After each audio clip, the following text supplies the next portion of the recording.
Hello everyone. तो कैसे हैं आप लोग? आई होप सब अच्छे ही होंगे और पढ़ाई भी एकदम मस्त तरीके से चल रही होगी। मैं आकिब खान वेलकम करता हूं हमारे और आपके यूट्यूब चैनल 9 स्टार क्लासेस में। तो हम लोगों का बीटेक फर्स्ट ईयर का हमने स्टार्ट किया था convergence and divergence infinite series के लिए, तो उसी पे आज बातें होंगी। और उससे पहले मैं आपसे कुछ बातें करना चाहूँगा, वो यही कि अभी आप आई थिंक दीपावली की मिठाइयों में और पटाखे वगैरह इन सब में बिजी होंगे, तो इनसे थोड़ा हट के थोड़ा पढ़ाई की तरफ भी आप टाइम निकालो और मेरे साथ एंजॉय करो। देखते हैं फिर किस तरह से मज़ा आता है, बाकी तो आगे आगे देखेंगे। आज इस लेक्चर को हम अच्छे से एंजॉय करेंगे और इसमें बेसिकली रहेगा उसी तरह से। देखो पैटर्न वही है अपना, जो फर्स्ट लेक्चर था उसमें ज़्यादातर हमने कॉन्सेप्ट्स क्लियर किए थे, यानी कि कुछ टेस्ट वगैरह थे, कुछ मतलब मेथड्स थे कि किस तरह से हम पता लगाते हैं कि कोई भी सीरीज कब डाइवर्जेंट है एंड कब कन्वर्जेंट है। तो उसी सिलसिले को आगे बढ़ाएंगे हम और आज भी उसी टॉपिक पर बातें होंगी। कुछ एग्जाम्पल्स छोटे मोटे लेंगे, हल्के हल्के एग्जाम्पल, जिनसे कि चीज़ें क्लियर हो जाए। लेकिन इसके बाद जो भी अपने लेक्चर्स आएंगे उनमें इन डिटेल हम पूरा हमारा फोकस रहेगा क्वेश्चंस एंड आंसर पे। तो क्योंकि अभी देखो टेस्टों को बताना इसलिए जरूरी था क्योंकि जब मैं एक साथ आपको सारे टेस्ट रिमाइंड करा दूंगा, क्योंकि इसमें क्या है कि कुछ टेस्ट वगैरह अप्लाई होते हैं कि इससे हमको पता चल रहा है कि देखो हमने अभी पढ़ा है कन्वर्जेंस डाइवर्जेंस के लिए क्या पढ़ा हुआ है। हम लोगों को पता है कि कोई भी सीरीज यानी उसका हम सम निकालते हैं और यदि हम सम की लिमिट लेते हैं, क्या बोला मैंने, सम की लिमिट लेते हैं, अब वो लिमिट एक फाइनाइट नंबर मिलता है हमको, तो हम बोल देते हैं कि सीरीज कैसी है, कन्वर्जेंट है। लेकिन वही नंबर हमें मिलता है इनफाइनाइट, तो हम बोल देते हैं डाइवर्जेंट है। और लेकिन वो नंबर हमें इस तरह का मिलता है, एक रेंज में आता है जैसे 1 2, कभी मतलब वो एक फिक्स नहीं है, एक ऑक्सीलेट नंबर मिलता है, तो उसको हम बोल देते हैं ऑसिलेट सीरीज। तो इस तरह से हमने एक कैटेगरी में बांटा था कुछ सीरीज को। लेकिन प्रॉब्लम कब आती है? प्रॉब्लम तब आती है जब हमारे पास उस सीरीज का सम ही ना हो। अभी तो ठीक है, हमने कुछ एग्जाम्पल लिए थे पिछले लेक्चर में, वहाँ पे हमारे पास सम थे सीरीज के। लेकिन यहाँ से आगे क्या होगा कि बहुत सारी सीरीज ऐसी होती है जिनका हम सम कैलकुलेट नहीं कर सकते, उनका सम हमें पता ही नहीं रहता। तो फिर उन सीरीज का पता लगाने के लिए कि ये कन्वर्जेंट है या डाइवर्जेंट है, तो फिर हमें कुछ टेस्ट अप्लाई करने पड़ते हैं। उनसे ही हम पता लगा पाते हैं कि ये सीरीज डाइवर्जेंट होगी या फिर कन्वर्जेंट होगी। इन पॉइंटों पे बात करेंगे इस लेक्चर में कि हम किस तरह से टेस्ट अप्लाई करते हैं, कब कब कौन सा टेस्ट अप्लाई करना चाहिए, वही सब चीज़ें आज के लेक्चर में होंगी। तो उससे पहले भी मैं आपको कुछ लिमिट के बारे में बता देता हूँ, यानी कि कुछ लिमिट्स है, इंपॉर्टेंट लिमिट है वो अपने पास, उनकी वैल्यू हमको एज इट इज याद होनी चाहिए, क्योंकि उनको हम वहाँ पे निकालने नहीं बैठेंगे कहीं भी हमें, क्योंकि इसमें क्या है कि ज़्यादातर लिमिट ही पुट कर रहे हैं। और लिमिट भी कौन सी? n टेंडिंग्स टू इनफाइनाइट के लिए, तो वो आपको पता होनी चाहिए, जिनको मैं यहाँ पे नोट डाउन करा देता हूँ, क्योंकि वो आपको याद रहेंगी तो हम उनको डायरेक्ट अप्लाई कर सकते हैं। जिसमें से फर्स्ट है अपने पास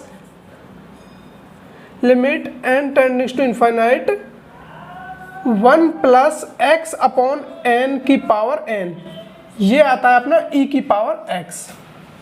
ये लिमिट आपको एज इट इज याद होनी चाहिए, क्योंकि इसका यूज हम आगे जाके करेंगे। तो हम डायरेक्ट इस तरह की कोई भी टर्म दिखेगी वहाँ पे लिमिट लगी हुई है n टेंडिंग्स टू इनफाइनाइट, तो हम डायरेक्ट e की पावर x वहाँ पे रख सकते हैं। तो इसी तरह से अपने पास एक लिमिट और है, limit n tendings to infinite, ये है अपने पास log n अपॉन n, ये होती है 0। ये भी आपको याद होनी चाहिए। थर्ड है अपने पास limit n tendings to infinite n x की पावर n, ये होती है 0। लेकिन इसकी एक रेंज होती है, वो क्या है? ये इसकी x की रेंज होती है 0 से 1 के बीच। यदि ये x की वैल्यू 0 और 1 के बीच में होगी तो इस लिमिट की वैल्यू n इंटू x की पावर n हमेशा क्या होगी? 0 होगी। इसी तरह से अपने पास लास्ट एक और है, ये भी आपको याद होनी चाहिए, क्योंकि इसको भी हम डायरेक्ट पुट कर सकते हैं। लिमिट x की पावर n, ये भी n टेंडिंग्स टू इनफाइनाइट के लिए, ये क्या होती है? 0, लेकिन इसकी रेंज क्या है? ये x की वैल्यू लेस देन 1 के लिए वैलिड है। तो ये अपने पास 4 लिमिट्स हैं। इनको आप देखो आसान है याद करना भी, आई थिंक किसी बहुत सारे बच्चों को तो ये याद भी होंगी पहले से ही। तो ये आपको डायरेक्ट पुट करनी है, वहाँ पे हम ये निकालने नहीं बैठेंगे कि ये इस तरह की लिमिट आ गई तो उसको सॉल्व करने लग रहे हैं हम। कभी मान लो इस तरह से आ जाता है अपने पास limit n tendings to infinite, और यहाँ पे दे दिया अपने पास 1 + 3 अपॉन n की पावर n, इस तरह से। और इसकी वैल्यू हमसे पूछे तो हम डायरेक्ट पता होना चाहिए हमें e की पावर 3, क्योंकि e की पावर में ये वाली टर्म आ जाती है। क्या ये क्या है? x की वैल्यू, x का यहाँ पे एक वेरिएबल है तो कुछ भी हो सकता है। तो इस तरह से आपको ये लिमिट याद रहेंगी, तो फिर आपको चीज़ें करने में मज़ा आएगा। और अब हम स्टार्ट करते हैं, अपने कुछ आगे बढ़ते हैं। और टेस्टों की शुरुआत तो हो चुकी थी ऑलरेडी, बट वो कुछ खास नहीं थे। हमने क्या पढ़ा था अभी, पी सीरीज के बारे में जाना था, और उसके बाद हमने एक और पढ़ा था उसके पैरेलल में। पी सीरीज के साथ साथ हमने एक जीपी को भी पढ़ा था। आई थिंक कुछ रिमाइंड कर पा रहे होंगे। और जिन्होंने भी फर्स्ट लेक्चर नहीं देखा है, प्लीज़ उनसे मैं हाईली रिकमेंड करूँगा कि वो पहले फर्स्ट लेक्चर देख के आए, उसके बाद ही यहाँ पे स्विच करें, क्योंकि वहाँ पे मैंने स्टार्टिंग से ही बेसिक से सीक्वेंस से ही उठाया है कि सीक्वेंस क्या है, सीरीज क्या है, कब क्या होता है, वो सारी चीज़ें हम मतलब वहाँ पे हम कवर कर चुके हैं। तो अब स्टार्ट करेंगे हम यहाँ पे सीरीज ऑफ पॉजिटिव टर्म। जितनी भी हम यहाँ पे टेस्ट वगैरह पढ़ेंगे वो किसके लिए है, सीरीज ऑफ पॉजिटिव टर्म।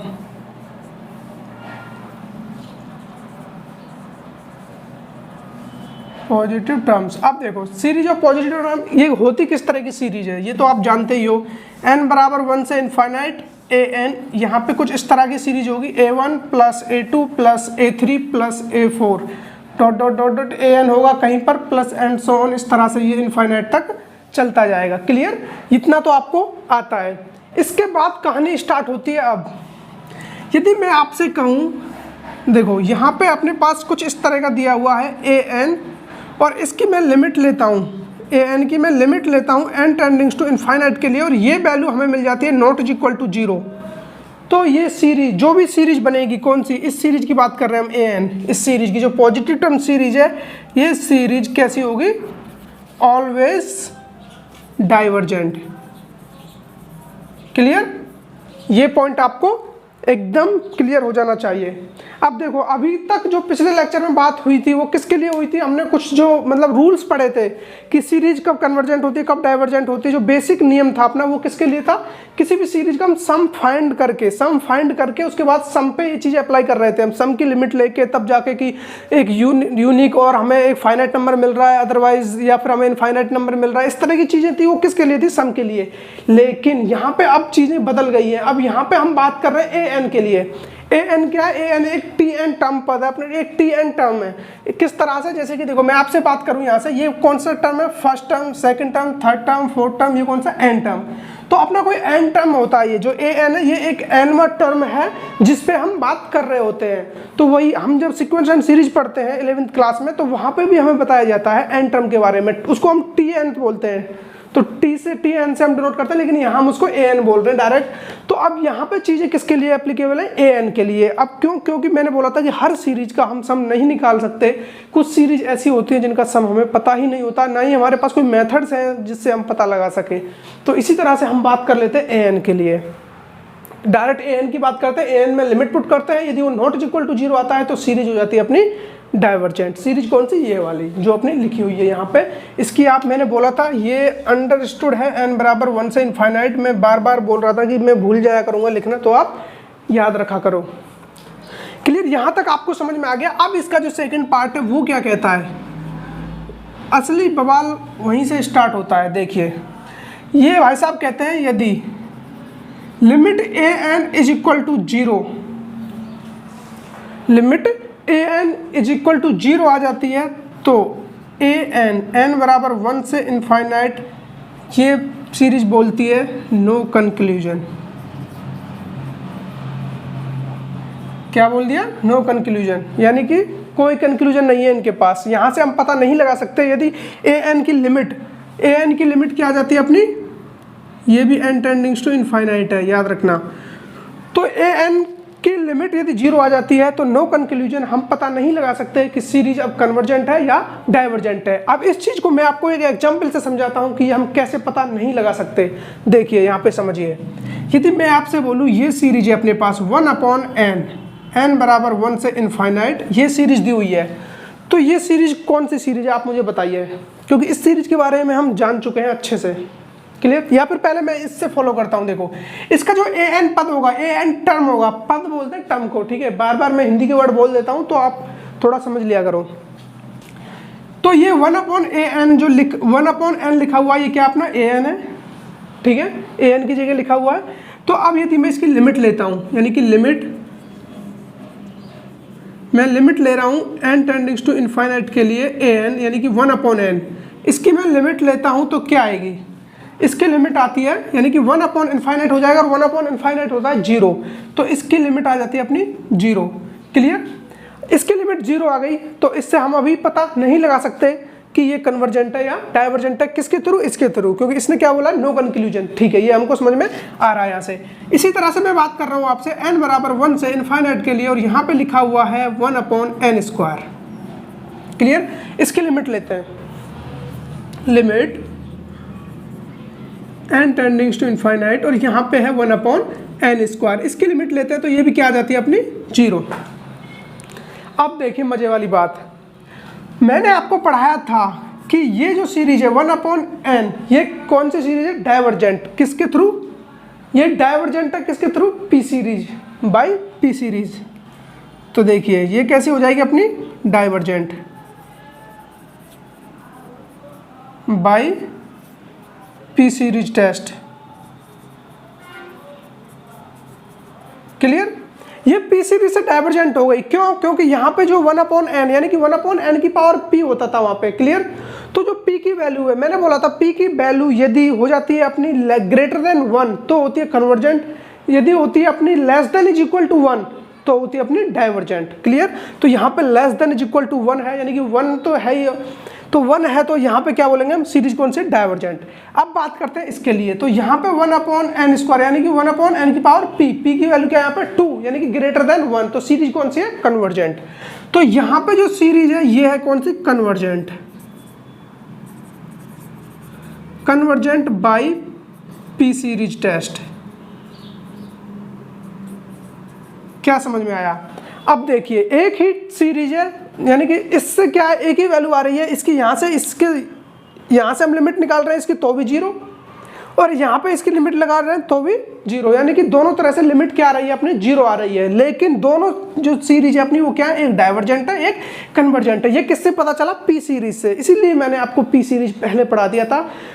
तो मैं इसीलिए बोल रहा हूँ कि आप जो भी, जिसने भी ये लेक्चर देखना स्टार्ट कर दिया है और पिछला लेक्चर नहीं देखा है, प्लीज़ उनसे मैं रिक्वेस्ट करूँगा कि वो पहले पिछला लेक्चर देख के आए। वहाँ पे मैंने बताया है कि पी सीरीज टेस्ट क्या होता है और अपना जीपी टेस्ट क्या होता है, तो वो 2 मैं कवर करा चुका हूँ, और वहीं से ये चीज़ें अब आपको समझ में आ रही होंगी कि यदि हम लिमिट इसके भरोसे रहेंगे कि यहाँ से हम बोल दें कि कन्वर्जेंट है या डाइवर्जेंट है, कोई भी स्टेटमेंट हम यहाँ से चूज करते हैं तो वो अपना क्या हो जाएगा, रॉन्ग स्टेटमेंट हो जाएगा, क्योंकि यहाँ पर चीज़ें बदल जाती हैं। तो अब शुरुआत होती है फिर टेस्टों की। अब बड़े बड़े मैथमेटिशियन आते हैं और अपना दिमाग इसमें लगाते हैं। तो अब स्टार्ट होने लगती है कि ठीक है हम डील करते हैं, हम बताते हैं क्या कन्वर्जेंट है क्या डाइवर्जेंट है। सबसे पहले आगे चल के आते हैं डी एलम्बर्ट। तो डी एलम्बर्ट भाई साहब आए और उनकी बात सुनते हैं कि वो आखिर कहना क्या चाहते हैं। तो मैं चाहूँगा कि पहले इस सबको मैं रफ कर देता हूँ, उसके बाद ही स्टार्ट करें, क्योंकि नई शुरुआत नए पेज पे ही अच्छी लगती है। इतना तो क्लियर हो गया यहाँ से आपको कि नॉट इज इक्वल टू 0 तो क्या, डाइवर्जेंट, इज इक्वल टू 0 तो प्रॉब्लम्स आना स्टार्ट हुई। यहाँ तक प्रॉब्लम्स नहीं थी किसी को भी, ओके। और ये आपको समझ में आया होगा कि दोनों सीरीज किस तरह से, देखो मैंने कुछ क्या थोड़ा रेड मार्कर से अलग अलग कर देता हूँ इनको, ये जितनी भी बातें थी इसके लिए हैं,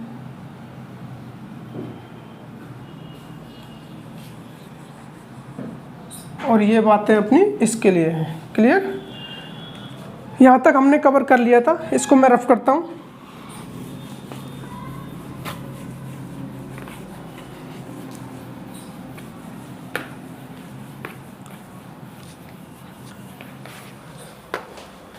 इस सीरीज को भी हटाते हैं। अब एंट्री होती है अपने डी एलम्बर्ट भाई साहब की। तो फर्स्ट ऑफ ऑल कौन आया, डी एलम्बर्ट।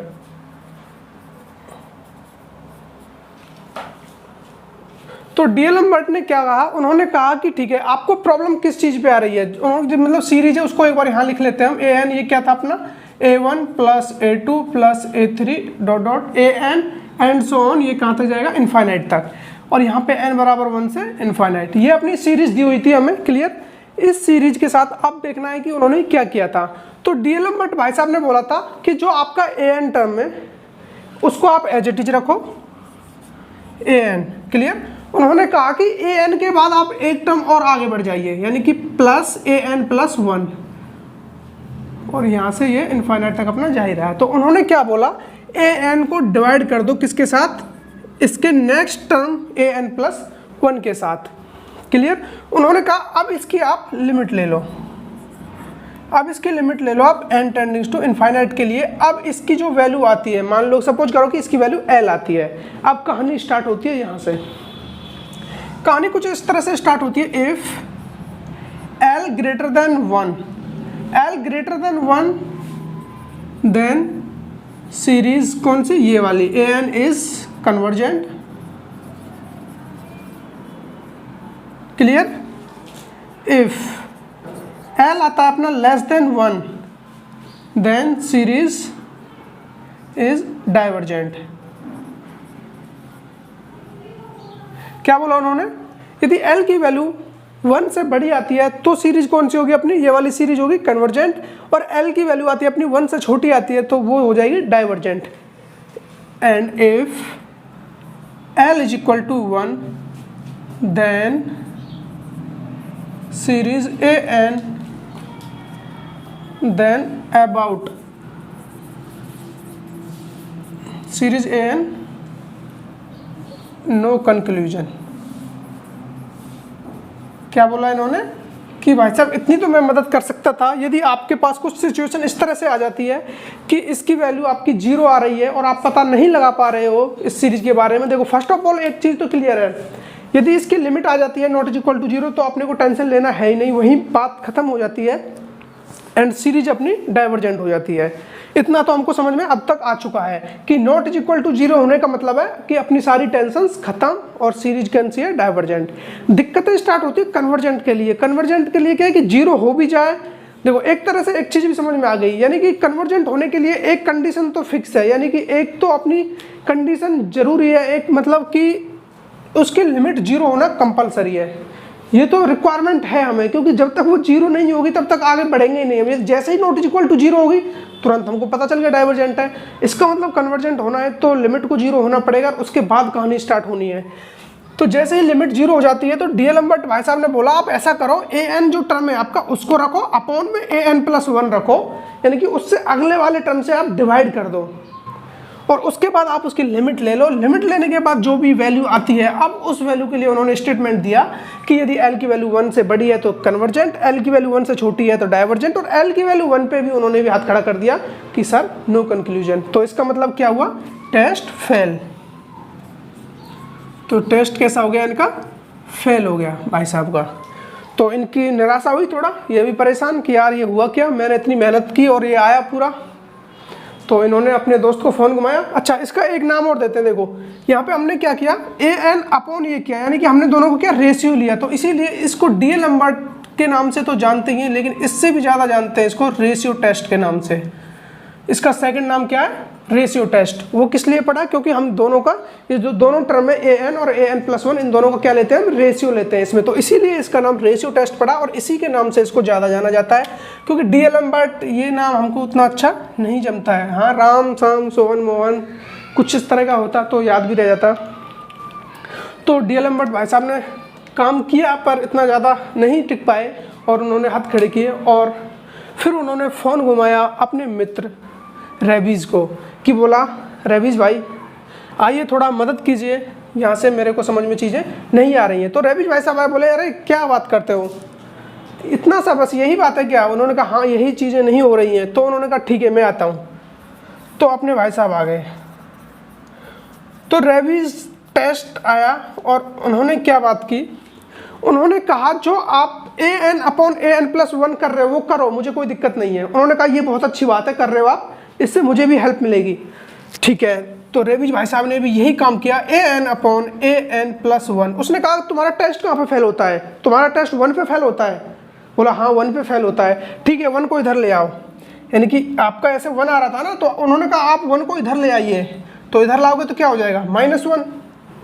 कहा ठीक है ये तो ठीक है, इसके आगे क्या करोगे। उन्होंने कहा आप यहाँ पे इसके आगे n रखो और लिमिट ले लो।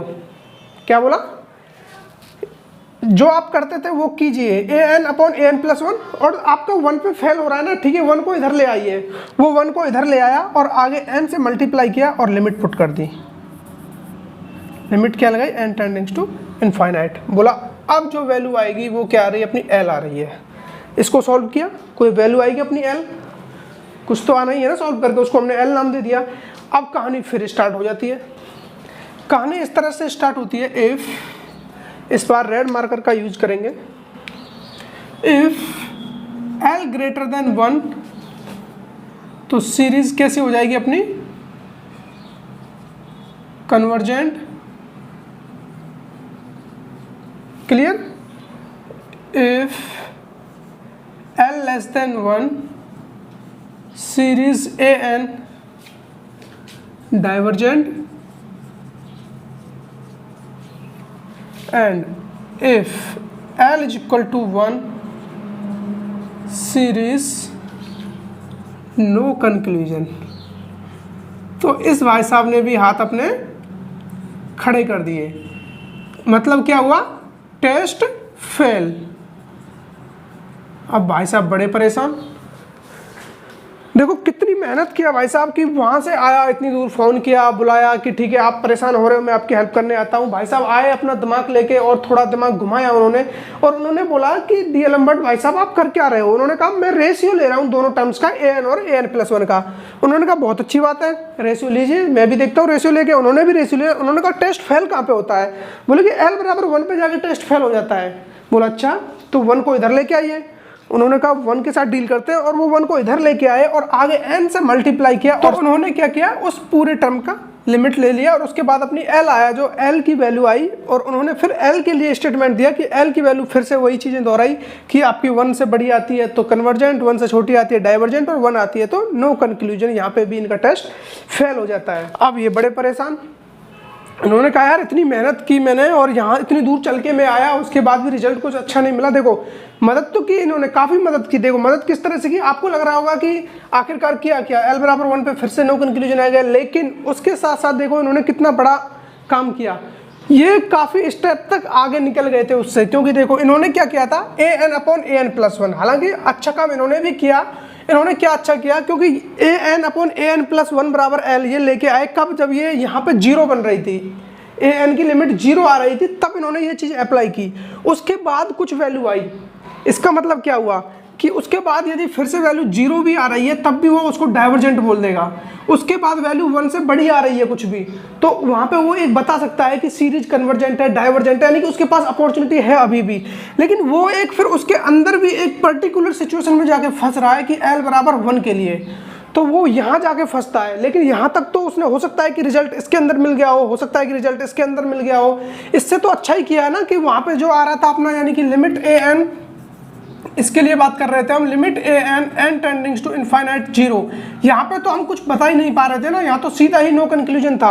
लेकिन इन्होंने कम से कम इतना तो किया कि ये नो कंक्लूजन आने के बाद भी इन्होंने इस तरह का टर्म को रख के, रेशियो लेके, उसके बाद कंडीशन हो सकता है कि इसके अंदर फंस जाए, हो सकता है इसके अंदर फंस जाए।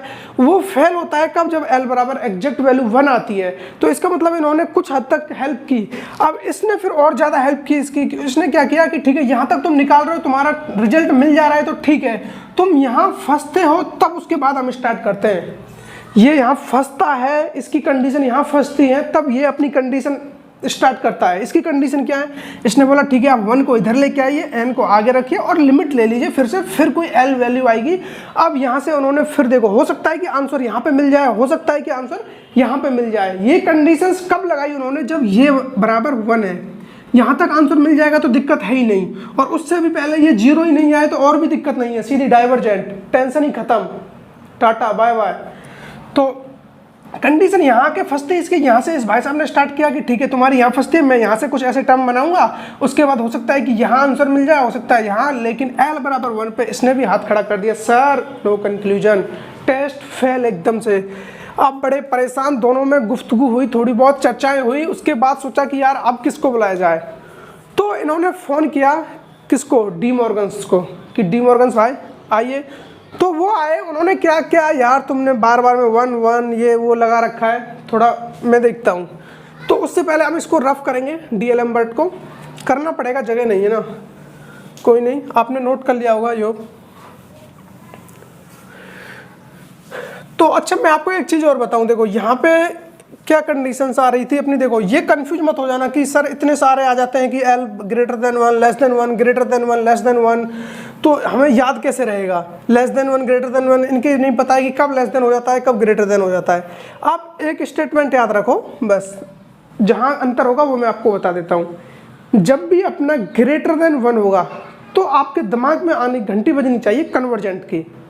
किसकी घंटी? कन्वर्जेंट की। और यदि लेस देन 1 की बात आती है तो घंटी बजनी चाहिए डाइवर्जेंट की। क्यों? क्योंकि देखो कुछ सिचुएशंस हैं जहाँ पे कंडीशंस उल्टी हो जाती हैं।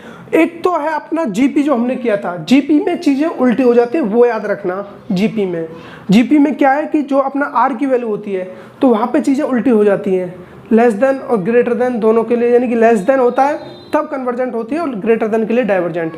एक और टेस्ट है अपना, उसमें भी यही चीज़ दोहराते हैं। उसके अलावा जितने भी टेस्ट हैं सब में ग्रेटर देन 1 हुआ कन्वर्जेंट, लेस देन 1 डाइवर्जेंट।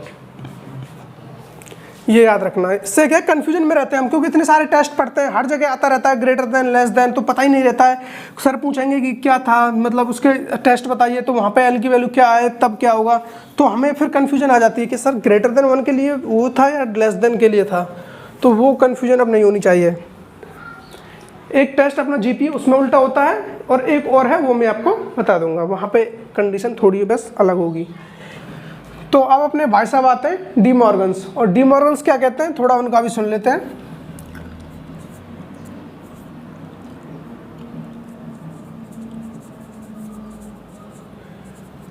अब डी मॉर्गन्स भाई साहब की एंट्री हो चुकी है। इनको एक नाम से और बोलते हैं, एक नाम और है बर्ट्रैंड टेस्ट।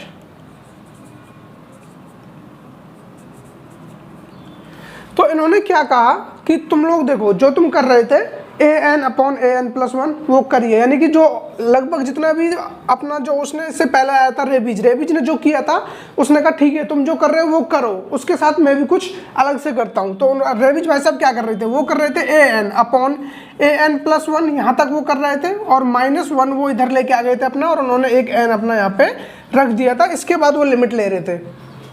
उन्होंने कहा ठीक है तुम्हारी बात मानते हैं, तुम भी नाराज मत हो, और उधर अपना जो अपना डी एलम्बर्ट है उसकी बात को बीच ने माना कि रेशियो भी लेता हूं मैं और इसको मैं इधर भी लेके आता हूं -1 को। लेकिन उसने कहा कि मैं एक चीज और करूंगा, ये अपना जो टेस्ट फेल होता है ये कहाँ पे होता है, ये होता है 1 पे फेल होता है। तो ठीक है मैं भी उस 1 को इधर लेके आता हूँ, और तुम लोग यहाँ पे n ले रहे थे, तुम्हारा मैंने नहीं हटाया यहाँ से, तुम लोग यहाँ n ले रहे थे, लेकिन मैं लूंगा यहाँ पे log n। क्या बोला, तुम यहाँ पे n ले रहे हो, मैं यहाँ लूंगा log n, और फिर इसकी मैं यहाँ पे लिमिट रख दूंगा n टेंडिंग्स टू इनफाइनाइट। ये कंडीशन थी इन भाई साहब की। इन्होंने बोला जो तुम कर रहे हो वो करते रहो, उससे मुझे कोई फर्क नहीं पड़ता, लेकिन मैं यहाँ पे तुम n ले रहे थे, मैं n की जगह क्या लूंगा, log n लूंगा, और जो आपका एज इट इज था उसको मैं ऐसे ही रहने दूंगा, और आप 1 को इधर लेके आ रहे थे मैं भी इधर लेके आ जाता हूँ, और इसकी वैल्यू अब यहाँ पे आती है l। अब कहानी इसकी स्टार्ट हो जाती है यहाँ से। अब डी एलम्बर्ट भाई साहब की कहानी स्टार्ट होती है। इनकी कहानी कुछ इस तरह से है, इफ सब सुनी कहानी है आपकी, सब सुन रखा है आपने। l ग्रेटर देन 1 है तो क्या होगा, convergent. If l less than 1 series क्या हो जाएगी, divergent. And if l is equal to 1 series क्या हो जाएगी, नो कंक्लूजन। तो इन भाई साहब ने भी बोल दिया कि मेरे को भी यहाँ से समझ में चीज़ें नहीं आ रही हैं। ये आया अपने फुल फॉर्म में, पूरा अच्छी तैयारी करके आया था, लेकिन लास्ट में आके जैसे ही 1 आता है सब अपना दम तोड़ देते हैं। इन्होंने भी बोल दिया कि सर सॉरी, मैं आके आपके बीच में आके गलत फंस गया। हालांकि इन्होंने काफ़ी हेल्प की, यहाँ तक ये कंडीशन भी निकाल के दी, वो भी काफ़ी बड़ी बात है। हो सकता है कि हमें आंसर इस रेंज में मिल जाए, हो सकता है कि यहाँ पर मिल जाए, लेकिन फिर भी ओवरऑल देखा जाए तो इसका टेस्ट क्या हो जाता है, फेल हो जाता है। तो हम कह सकते हैं टेस्ट फेल। तो भाई साहब इसका टेस्ट भी फेल हो गया। अब दिक्कतें बहुत आ गई, तीनों के तीनों लोग अब सदमे में बैठ गए, तीनों परेशान कि आखिर अब क्या करें। देखो इन्होंने भी अपना दिमाग अच्छा खासा यूज किया। इन्होंने क्या किया कि उन्होंने कहा जी ठीक है जो तुम कर रहे थे वो करो, कोई फर्क नहीं पड़ता इसको। ये उसने कहा तुम 1 को इधर लेके आ रहे थे क्योंकि टेस्ट 1 पे फेल हो रहा था, इसने कहा मैं भी लेके आता हूँ, ले आए भाई साहब लॉग। और उन्होंने कहा तुम n ले रहे थे यहाँ पे इनटू में, मैं log n लेता हूँ, और उसके बाद मैं फिर लिमिट पुट करता हूँ, तब देखता हूँ क्या आता है। तो लास्ट में आके कंडीशन इस तरह से बनती है, और ये भाई साहब भी अपने हाथ खड़े कर देते हैं। अब तीनों परेशान सदमे में बैठे हुए हैं, तो अचानक एकदम से रिंगटोन बजती है। हेलो, हाँ सर, कौन? बॉस? अरे सर, हाँ सर, गॉस बोलिए सर। अरे सर, आपको याद कर रहे थे। अभी क्या है कि कुछ क्वेश्चंस वगैरह कर रहे थे, यानी कन्वर्जन डाइवर्जेंस में प्रॉब्लम आ रहा है सर। वो हाँ सर, रेबीज भी आ गए, डिमॉर्गन सब सर, अलेम्बर्ट सब आ गए सर। नहीं हो रहा है, किसी से भी वो 1 पे आके रुक जाता है। हाँ सर, आइए, आप आइए। ओके सर, हाँ sir, okay, thank you sir. तो अब अपने आ गए कौन? गॉस, हम सबके बॉस। अब एंट्री हो जाती है गॉस भाई साहब की। तो जैसे ही गॉस आए और कहानी कुछ अपना मोड़ ले लेती है इस तरह से। गॉस जो कि हम सबके बॉस, इन्होंने कहा देखो तुम क्या 1 1 लगा रखा है, ये सब छोड़ो, 1 + 1 - 1 यही सब करते रहोगे क्या? छोड़ो ये सब। उन्होंने कहा ठीक है, जो अपना अलेम्बर्ट भाई साहब कर दिए थे वो अच्छा है, वहीं से स्टार्ट करो बस। उन्होंने बोला an/an+1, ये रेशियो आप ले लीजिए जो पहले से लेते आ रहे थे, ठीक है। इससे ज़्यादा सोचने वाली बात नहीं है। क्या 1 को बार बार इधर ला रहे हो, कहीं नहीं लेके आना, 1 से सीरीज स्टार्ट करो। 1 प्लस इस तरह से λ/n प्लस यहाँ पे अपनी कोई सीरीज इस तरह से गामा n/, यहाँ पे कुछ भी ले लो आप, अल्फा की पावर 1 प्लस डेल समथिंग, कुछ भी जो भी है, इस तरह की कोई सीरीज अपनी बनी हुई है। इस तरह की सीरीज हमें मिलती जा रही है यहाँ पे, और ये जितनी भी पावर्स है ये पावर इंक्रीज होती जा रही है यहाँ पे ऊपर। तो इस तरह से उन्होंने कोई एक सीरीज बन रही है अपनी, ये सीरीज उन्होंने बनाई और बोला देखो इस सीरीज से डरना नहीं है, ये जस्ट एक सीरीज है, और जब आप एग्जांपल करोगे तो चीज़ें एकदम आसानी से समझ में आ जाएंगी। आपको ऐसा टेंशन नहीं लेना कि सर ये क्या lambda, gamma, del, alpha, beta, ये सब मैंने ऐसे रख दिए बस समझने के लिए। ओवरऑल करना कुछ नहीं है। लास्ट में आके जो अपना मेन पॉइंट है वो यही है, ओमिटिंग हायर पावर। यहाँ पे क्या करेंगे हम, हायर पावर को ओमिट कर देंगे, तो ओमिटिंग हायर पावर। जब हायर पावर को ओमिट करेंगे हम तो ये वाला पोर्शन अपना अब कोई काम का नहीं बचा, ये कैंसिल आउट हो जाता है। अब कहानी स्टार्ट होती है अपनी इस लैम्डा से, क्योंकि अब यहाँ पे अपने पास लैम्डा बचा हुआ है, तो कहानी कुछ इस तरह से स्टार्ट होती है। यदि लैम्डा ग्रेटर देन 1 है अपना, तो कहेंगे जो सीरीज है अपनी an, ये हो जाती है अपनी कन्वर्जेंट हो जाती है। एंड लैम्डा की वैल्यू आती है less than is equal to 1। अब यहाँ से अपनी जो इज इक्वल टू वाली कहानी थी वो खत्म हो जाती है, और यहाँ पे less than is equal to दोनों के लिए जो सीरीज है अपनी an वो हो जाती है डाइवर्जेंट। ये था बॉस भाई साहब का कमाल। तो गॉस ने इस तरह से अपनी बॉसगिरी सब लोगों को दिखाई और बताया कि तुम लोग क्या फंसे हुए थे इधर, 1 1 -1 ये करो वो करो। तो उन्होंने एक ही सीरीज से सारा का सारा निपटा दिया कि आपको कुछ नहीं करना है, जस्ट an/n+1 ये रेशियो लेके आपको एक सीरीज फाइंड करनी है। उस सीरीज में जो ओमिटिंग हायर पावर है उनको आप छोड़ दीजिए, ओमिट कर दीजिए।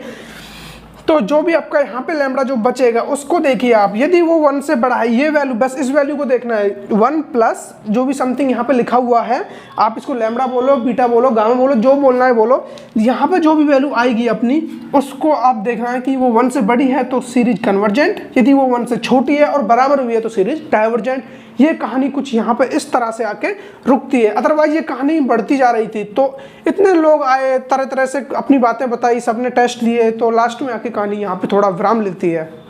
ओके, इसके बाद अब अपने पास कुछ इंपॉर्टेंट पॉइंट्स हैं वो आपको नोट करने हैं वहाँ से भी कुछ, क्योंकि टेस्ट यहाँ खत्म नहीं होते हैं। इसका मतलब ये नहीं है कि यहाँ पे आके सारे टेस्ट खत्म हो गए, टेस्ट अपने पास और भी हैं, उनको पढ़ेंगे। तो यही है कि ये जो एक सीक्वेंस चला आ रहा था कि क्रम बाय क्रम ये टेस्ट फेल हुआ तो ये अप्लाई करके देखते हैं, ये आए उसके बाद ये आए उसके बाद ये आए, तो वो एक सीक्वेंस यहाँ पे आके ब्रेक लेता है। लेकिन टेस्ट अपने पास फिर भी है, जरूरी नहीं है कि कहाँ पे कौन सा टेस्ट यूज हो। अब देखो इस चीज़ से बस हमें इतना समझ में आ रहा है, जब भी आपके पास कोई सीरीज दी हुई हो और वहाँ पे आप लगाते हो आप वहाँ पे स्टार्ट करते हो DAlembert से। अब DAlembert पे यदि आपका 1 आ जाता है, 1 आने के बाद फिर आप स्विच मत करिए रेबीज और डी मॉर्गन्स की तरफ, आप सीधा यहाँ आइए, क्योंकि आपको फिर दिक्कत नहीं होंगी। आपका DAlembert से नहीं आ रहा है तो फिर आप सीधा यहाँ स्विच करिए, क्योंकि बीच में फिर पता चला वहाँ 1 आ गया, फिर आपने कोशिश किया फिर 1 आ गया। इससे अच्छा है कि डायरेक्ट वहाँ से आप यहाँ स्विच करो, कोई दिक्कत नहीं आएगा। बाकी तो ये सब किस तरह से ओमिटिंग हायर पावर करते हैं, ये सब करते हैं, ये सब जैसे ही एग्जाम्पल करेंगे तो सब चीज़ें आपको एकदम से समझ में आएंगी। अब अपना मेन पॉइंट है वो ये है कि अब आपको यहाँ पे कुछ पॉइंट्स लिखने हैं, वो भी बेसिस होंगे किस पे, सीरीज पे, वो भी एक टेस्ट बेसिस होंगे, यानी वो भी एक तरह से टेस्ट है अपने। तो पॉइंट डाल के लिखिए यहाँ पे।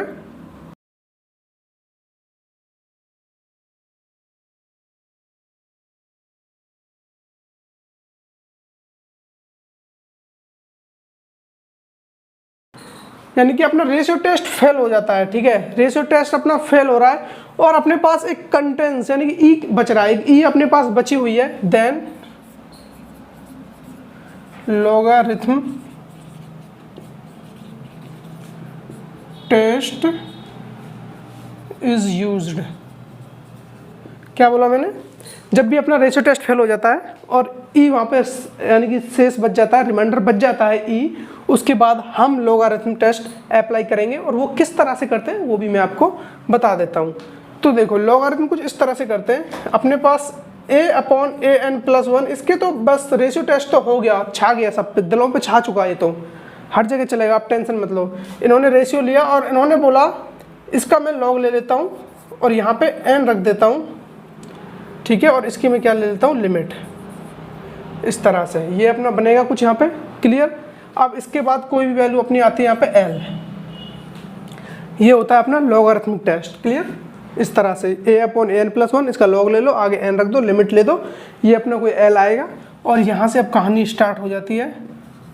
इफ़ l > 1, सीरीज कैसी हो जाएगी, कन्वर्जेंट। मैंने बोला था आपको, देखिए आपको बस इतना याद रखना है कि ग्रेटर देन आने का मतलब है कि आपके दिमाग की घंटी बजेगी कन्वर्जेंट के लिए, और लेस देन आने का मतलब है कि आपकी जो दिमाग की घंटी है वो बजेगी किसके लिए, डाइवर्जेंट के लिए, सिर्फ 2 टेस्ट को छोड़ के, और जिनमें से एक मैं बता चुका हूँ आपको जीपी वाला, और एक अभी हम बता देंगे। And if l = 1, no conclusion.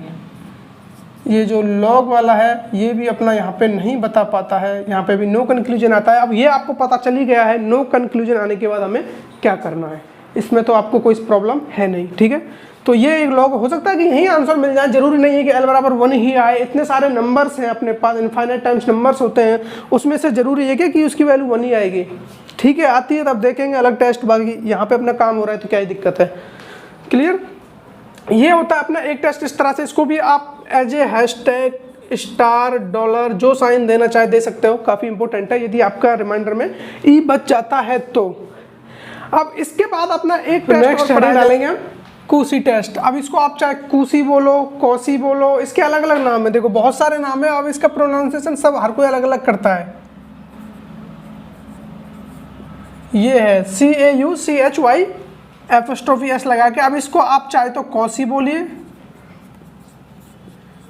कूसी बोलिए, कूजी बोलिए, जो आपको बेटर लगे वो आपको बोल देना है, बस एज ए नाम है और कुछ नहीं। बाकी तो हमें इसके काम से मतलब है कि काम क्या करता है। तो कूसी भाई साहब ने क्या कहा था, उन्होंने कहा था जो अपना एक यानी कि एक्सपोनेंशियल फंक्शन आपने पढ़ा होगा, ठीक है, एक मतलब अपनी फंक्शन होता है एक्सपोनेंशियल, उस पर क्या है कि पावर एंड इस तरह से कुछ भी पावर लगी हुई होती है, तो उससे डील करने के लिए अपना एक काम आता है। इसमें लिखिए आप ऐसे पॉइंट डाल लेना, n occurs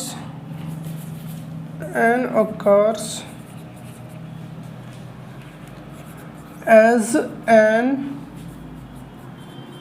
exponent in an।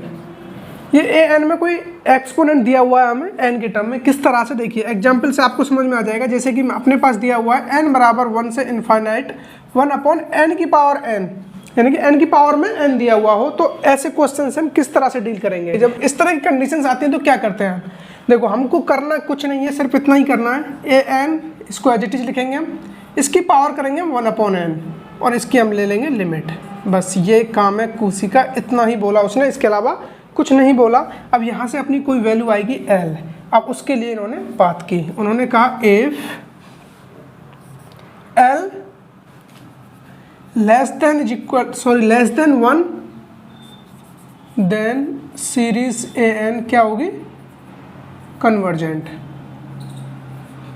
अब देखिए यहाँ पे चीज़ें उल्टी हो गई। मैंने बोला था ना कि दो सीरीज है अपने पास जिनमें हमको ध्यान रखना है कि सिर्फ जब जब वो बोलेगा लेस देन के लिए तब अपनी कन्वर्जेंट होगी और ग्रेटर देन के लिए डाइवर्जेंट होगी, सिर्फ और सिर्फ दो कंडीशन में। वो कौन कौन से, एक तो कूसी और एक बोला था मैंने जीपी के लिए। बाकी आपको बस सुनाई दिया कि greater than 1 convergent, less than 1 divergent, बस ये होना चाहिए।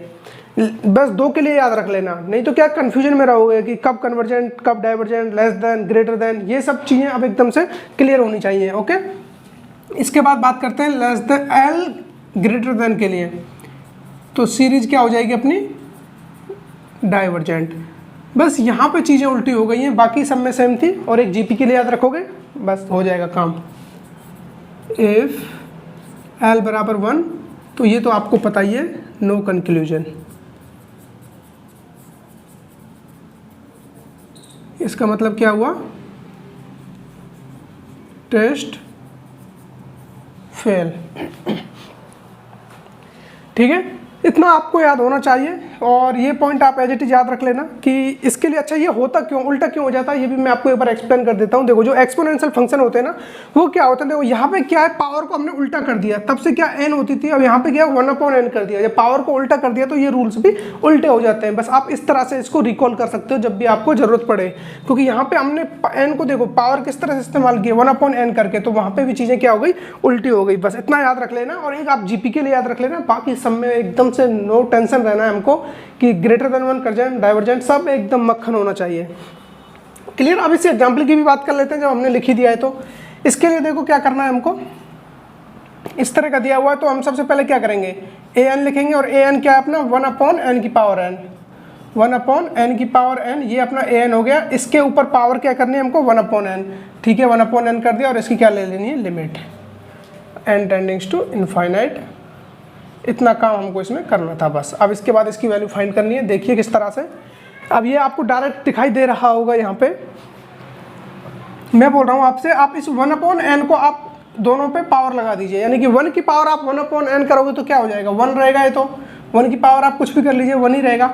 n की पावर 1/n करोगे तो इसीलिए ये बस यूज में आता है। इसकी पावर आप n पहले से दी हुई है, देखो इसको मैं ऐसे ही बनाता हूँ, n की पावर n दिया हुआ है, इसकी पावर आप 1/n कर रहे हो, तो 1/n करोगे तो n से n कैंसिल आउट हो जाएगा और यहाँ पे 1/n अपने पास बच जाएगा। और इसकी क्या लेनी थी हमको, लिमिट। ये लिमिट को एज इट इज रहने देना है, n टेंडिंग्स टू इनफाइनाइट। और यहाँ पे भी लिमिट, लिमिट को आप बाद में भी पुट कर सकते हो, मैं क्या साथ साथ लेके चलता हूँ जिससे मुझे याद रहे बस। तो 1/n, अब आप n की जगह इनफाइनाइट रखोगे तो 1/इनफाइनाइट क्या होता है, 0। 1/इनफाइनाइट क्या होता है, 0। तो इसकी लिमिट आ गई 0। अब मैंने आपको बोला है कि 0 क्या है अपनी, 0 क्या है, लेस देन 1। तो सीरीज कैसी हो जाएगी, कन्वर्जेंट। सीरीज कैसी हो जाएगी, कन्वर्जेंट। आई थिंक आपको ये समझ में आ गया होगा, क्योंकि देखो यहाँ पे बोला था ना कि लेस देन 1 के लिए कन्वर्जेंट होता है, तब से हो रहा था ग्रेटर देन 1 के लिए कन्वर्जेंट। और आप ये मत समझ बैठना कि जब लिमिट 0 आती है तब तो अपना टेस्ट फेल हो जाता है, तो नो कंक्लूजन आता है। वो आता है लेकिन तब आता है जब डायरेक्ट आप an की लिमिट रखोगे। इस यहाँ पे जैसे डायरेक्ट an की लिमिट रखोगे तब वो कंडीशन है। यहाँ पे क्या किया है, यहाँ पे an की पावर भी 1/n करके उन्होंने अपना एक फॉर्मूला टाइप अलग से जनरेट किया है, तब उसके लिए ये 0 आया है। तो और उसके लिए 0 आने पे तो कंडीशन अपने पास है, लेस देन 1 के लिए कन्वर्जेंट, ग्रेटर देन 1 के लिए डाइवर्जेंट और इक्वल टू 1 पे टेस्ट फेल हो जाता है। इस चीज़ को जब आप यहाँ पे फेल हो रहा है तो आप इस चीज़ की टेंशन नहीं लोगे, क्योंकि जब भी टेस्ट फेल होगा तो आपके पास अल्टरनेटिव तरीके हैं। या तो आप सीधे स्विच कर जाओ किसकी तरफ, गॉस भाई साहब की तरफ, वहाँ से आप चीज़ों को करिए। अदरवाइज वहाँ से आप नहीं कर पा रहे हैं तो फिर आप इसको एज इट इज वहीं पर रख के देखिए जहाँ से आपको ये मिला है।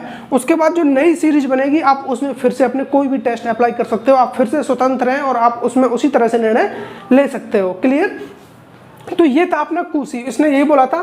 मैंने इसमें एक ही एग्जाम्पल लिया है, एग्जाम्पल्स अब हम कल से स्टार्ट करेंगे। और इसमें हालांकि 2 अपने और बच गए टेस्ट जो कि पढ़ने काफ़ी ज़्यादा जरूरी है, जिसमें से एक है अपना लेबनिज टेस्ट, ये हम कल देखेंगे इसको भी, ये भी काफ़ी ज़्यादा इंपॉर्टेंट है लेबनिज टेस्ट, इसको हम इन डेप्थ पढ़ेंगे। ठीक है। और एक है अपना कंपैरिजन, और कंपैरिजन में भी अपने पास 2 हैं, कंपैरिजन में हम दो पढ़ेंगे, एक तो लिमिट वाला और एक नॉर्मल वाला, ठीक है।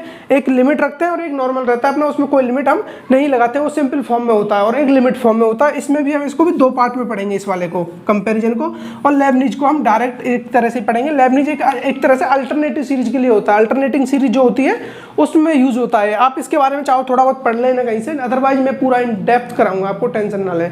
ये अल्टरनेटिंग सीरीज के लिए काम आता है और ये कंपेयर करने के लिए आता है। हम एक सीरीज हमारे पास दी होती है और उसी से हम एक और सीरीज बना लेते हैं, बस इतना सा है। इसी एक सीरीज दी हुई है, एक और सीरीज फाइंड करके और दोनों में कंपेयर वगैरह इस तरह से कुछ हम करा देते हैं। और इसमें दो कंडीशन लेंगे, एक लिमिट से भी करेंगे और एक हम नॉर्मल केस की तरह करेंगे, ऐसे इन जनरल फॉर्म में। तो आई थिंक आपको मैंने अब जितना बताया है बेसिक आपको वो सब समझ में आ गया होगा। हाँ, आपको अब एक चीज और याद रखनी है। क्या? कभी कभी आप सिचुएशन फंसेंगे आपके लिए कि देखो, जैसे यहाँ पे अभी हम डील कर लिए थे, यहाँ 1/n आ गया था। कभी कभी क्या होगा, कुछ सिचुएशन इस तरह से आ जाएंगी जैसे कि n + 1/n, और यहाँ पे आपको लिमिट पुट करनी है। क्लियर? यहाँ पे आपको लिमिट पुट करनी है। देखो ऐसे क्वेश्चन बहुत आएंगे, जब हम क्वेश्चन से स्टार्ट करेंगे ना एक्सरसाइज, तब देखना कितना मजा आएगा। अब आपको यहाँ पे लिमिट पुट करनी है n tendings to infinite. Clear? मैं इस कुसी भाई साहब को रफ करता हूँ। देखिए, जब यहाँ पे आप लिमिट पुट करोगे तो क्या होगा हमारे साथ, n बराबर इनफाइनाइट + 1 इनफाइनाइट, ये इनफाइनाइट होता है और ये भी इनफाइनाइट। अब आप यहाँ पे पता नहीं लगा सकते कि इसकी एक्चुअल वैल्यू क्या है, क्योंकि इनफाइनाइट अपॉन इनफाइनाइट होता है इनडिटर्मिनेट। इसकी वैल्यू हम फाइंड, ये नॉट डिफाइन होता है, इसकी कोई वैल्यू हम पता नहीं लगा सकते क्या होती है। तो ये ऐसी तरह की कुछ फॉर्म्स हैं मैथ में, कुछ फॉर्म है यानी कि 7 फॉर्म होती हैं, 7 अपने पास ऐसे टर्म्स होते हैं जिनको हम डिटरमाइन नहीं कर सकते, वो नॉट डिफाइन होते हैं। तो उनको आप याद कर लेना, क्योंकि हमें जब इस तरह की कोई भी कंडीशन आएगी ना इस तरह की, तो इससे हमें बाहर निकलना होता है। ये मैं आपके लिए एकदम इस तरह से बता रहा हूँ कि आपको इसका हेल्प इतना मिलेगा ना कि आप खुद कहोगे कि सर ये नहीं पता होता तो पता नहीं हम कितने क्वेश्चन गलत कर रहे होते, या फिर क्वेश्चन को वहीं छोड़ देते। क्वेश्चन आसान है, देखो यहाँ आके आपका मन करेगा कि छोड़ो अब क्या करना है, अब तो कुछ समझ ही नहीं आ रहा है, लेकिन आप इससे बाहर निकल सकते हो। जब भी इस तरह की सिचुएशन फंसेगी तो हमें उससे बाहर निकलना है। लेकिन बाहर निकलने से पहले मैं आपको थोड़ा अंदर लेके जाता हूँ। कहाँ? मैं इन 7 फॉर्म की तरफ जाता हूँ कि वो 7 फॉर्म अपनी है कौन कौन सी, उनके बारे में थोड़ा हम नोट डाउन कर लेते हैं। तो वो 7 फॉर्म है अपनी, एक तो यही हो गई अपनी अभी आपके सामने लिखी हुई है, इनफाइनाइट अपॉन इनफाइनाइट। एक होती है अपनी 0/0। इस तरह की कोई भी सिचुएशन फंसती है अपने पास, ठीक है, इस तरह की सिचुएशन फंस जाती है। देखो अभी फंसने वाली थी, मैं वहां से निकल चुका हूँ, आपको पता भी नहीं चला होगा। यहाँ पे इस तरह से फंसने वाली थी सिचुएशन। यदि मैं आपको बोलता, क्या मैं यहाँ पे आपको बोलता कि मैं यहाँ से ये जो मैंने ये पावर को दोनों जगह लिखा था, क्लियर, यहाँ पे मैं ये पावर दोनों जगह लिख दिया था, मैं यहाँ पे इसको इस तरह से नहीं लिख रहा हूँ, मैं ऐसा कर रहा हूँ। ये हो रहा है 1/0, क्योंकि ये 1/इनफाइनाइट है ना। 1/इनफाइनाइट क्या होता है? 0। 1/इनफाइनाइट क्या होता है? 1 के आप इनफाइनाइट टाइम टुकड़े कर दो, मैंने पिछली बार भी बोला था, तो वो 0 की तरफ टेंड करता है। वो ऑलमोस्ट 0, मतलब एग्जैक्ट 0 नहीं होता पर ऑलमोस्ट 0 होता है, क्योंकि आप देखो 0 को आप 1 को आप इतने टुकड़े करो कि आपको खुद नहीं पता कितने करने हैं, तो वो लगभग 0 की तरफ जाएगा। आप उसको 0+ बोल सकते हो, बस इससे ज़्यादा कुछ नहीं। 0+ का मतलब है 0 से बहुत हल्का सा ज़्यादा, बस। अब वो हल्का कितना है, वो उसके लिए फिर आप पूरी कितनी भी बुक लिख सकते हो, बस। तो ठीक है, इतना समझ में आ रहा है ना। तो यहाँ पे 1/इनफाइनाइट 0 हो जाता, ठीक है, और यहाँ 1/n की पावर n, यानी कि इनफाइनाइट की पावर इनफाइनाइट। क्या बोला मैंने? इनफाइनाइट की पावर इनफाइनाइट, ये हो जाता है इनफाइनाइट। इनफाइनाइट की पावर इनफाइनाइट कर रहे हो आप, तो इनफाइनाइट, और 1/इनफाइनाइट फिर से 0, तो इसका मतलब हुआ ये 0 और इसकी पावर 0, तो ये बन गई एक 0 की पावर 0, जो कि ये भी क्या होती है? इनडिटर्मिनेट होती है। तो ये भी आप नोट कर लीजिए, 0 की पावर 0 क्या होती है? इनडिटर्मिनेट। इसकी भी वैल्यू नॉट डिफाइन होती है। तो इस तरह की कंडीशन फंसती, इस तरह की कंडीशन फंसने वाली थी, लेकिन हमने क्या किया, हमने उस पावर को दोनों जगह अलग अलग रख दिया। 1/n को मैंने पहले 1 की पावर रखा तो 1 आ गया, और इसकी पावर रखने पे ये n से n कैंसिल आउट, तो ओवरऑल 1/n ही रह गया। और 1/n होता है 1/इनफाइनाइट, और 1/इनफाइनाइट होता है 0। तो अब अपनी वो कंडीशन वहाँ पे नहीं फंसी, तो उससे हम निकल गए इस तरह से। तो इसी तरह से सेम मैं यहाँ से निकाल के बताता हूँ आपको, देखिए किस तरह से कंडीशन ऐसे फंसती है। अब मैं क्या करूंगा, यहाँ से n कॉमन ले लेता हूं, मैं इसमें से n बाहर लूंगा। मैं जब n कॉमन लूंगा तो यहाँ बचेगा अपने पास 1 प्लस यहाँ बचेगा 1/n, और यहाँ से मैंने n अपना दिया हुआ है। क्लियर? मैंने कुछ एक्स्ट्रा नहीं किया अपने आप से। यदि आप इस n को अंदर मल्टीप्लाई करोगे तो चीज़ें वही आ जाएंगी जो थी पहले। अब क्या हुआ, n से n कैंसल आउट हो गया, और यहाँ पे हो गया 1 + 1/n। अब मैं इसकी लिमिट रखता हूँ तो देखो क्या होगा, ये होगा 1 प्लस, अब ये होता है 1/n, 1/n यानी कि मैं n रख रहा हूँ इनफाइनाइट। जब मैं 1/∞ रखूँगा तो 1/∞ होता है 0, तो ये आ गया 1 इस तरह से। तो निकल गए ना, इससे भी निकल के बता दिया मैंने आपको। इस तरह की सिचुएशन तो बार बार फंसेंगी, आपको मिलती रहेंगी। तो यहाँ से आपको निकलना आना चाहिए इस तरह, जैसे मैंने अभी इससे निकल के बताया था। यहाँ से यहाँ भी फंस सकता था मैं, तो यहाँ से बच गया मैं उस तरह से। तो ये बस आपको निकलना आना चाहिए कि इन फॉर्म से कब निकलना है, ठीक है। 3 हो गई अपने पास। नेक्स्ट आती है अपनी 1 की पावर इनफाइनाइट। 1 की पावर इनफाइनाइट दी हुई है तो आप समझ जाना कि ये भी एक इनडिटर्मिनेट फॉर्म है अपने पास। इसी तरह से एक है अपने पास इनफाइनाइट की पावर 0, और एक आती है अपनी इनफाइनाइट माइनस इनफाइनाइट, और एक आती है 0 × इनफाइनाइट। अब मुझे कैलकुलेट करके बताइए कितनी हुई टोटल। ये अपनी 7 फॉर्म ऐसी हैं, इसको आप 7 स्टार बोल सकते हो। अपना तो है ही 9 स्टार, लेकिन उसकी बात अभी नहीं होगी, लेकिन होगी उसी में ही ये सब बातें। तो 7 स्टार डॉलर हैशटैग डाल देना, इनफाइनाइट अपॉन इनफाइनाइट, 0/0, 0 की पावर 0, 1 की पावर इनफाइनाइट, इनफाइनाइट की power 0, infinite minus infinite, 0 × infinite. 4 और +3 7 फॉर्म ऐसी हैं जो आपको रटी हुई होनी चाहिए। इनको आप कहें तो ये सबसे गंदी वैल्यू भी दिखती है मैथ की, जिनका कुछ मतलब कोई वैल्यू ही नहीं होती है, पता ही नहीं रहता है कि आखिर आएगा क्या। तो इनको सबसे ख़राब वैल्यू भी आप बोल सकते हो। मेरे हिसाब से तो ये उतनी अच्छी नहीं है, इनको देखने से भी मतलब एक तो थोड़ा हवा सा दिखता है ऐसे, मतलब अजीब सा। तो इनसे तो बच के ही रहना, और इनसे बचने के लिए मैंने आपको कुछ टेक्निक्स बताई हैं, उनको फॉलो करना। और बाकी तो आपने इस लेक्चर को अच्छे से एंजॉय किया होगा। बात होगी अगले लेक्चर में इन 2 टेस्ट पे, इनके बाद फिर अपनी कंटिन्यू करेंगे एग्जाम्पल्स वगैरह सब एकदम मस्त तरीके से। आई थिंक आपने इस लेक्चर को बहुत ही अच्छे से एंजॉय किया होगा, और थोड़ा तो मतलब टाइम निकाला ही होगा आपने। मैं तो आपसे यही आशा करता हूँ कि आपने थोड़ा टाइम अपने दीपावली के पोर्शन से बचा के इसके लिए दिया होगा। आई थिंक ऐसा मैं सोचता हूँ। तो बहुत अच्छी बात है जिन्होंने भी इस लेक्चर को एंजॉय किया होगा, जिन्होंने भी इसको समझा होगा। और इससे पहले वाला भी लेक्चर भी अपना था, इसी कॉन्सेप्ट वाइज था, और आज भी कुछ इसी तरह से था अपना। काफ़ी सारे टेस्ट किए हमने, कुछ अपनी लिमिट्स वगैरह देखी हमने जो कि हमको याद करनी थी, और हमने कुछ टेस्ट किए। जैसे कि अपना पहला आपने क्या किया था, उसमें डी लंबर्ट किया था, रेवीज किया था, और उसके बाद यहाँ पे हमने कुछ को डी मॉर्गन्स किया था, और लास्ट में हमने अपना गॉस भाई साहब को बॉस बनते हुए देखा था। तो फिर यहीं समाप्त करेंगे इस लेक्चर को, और मिलते हैं किसी इसी तरह के एक नए सफ़र में। तब तक के लिए अपना ख्याल रखें और पढ़ाई को एंजॉय करते रहें। All the very best.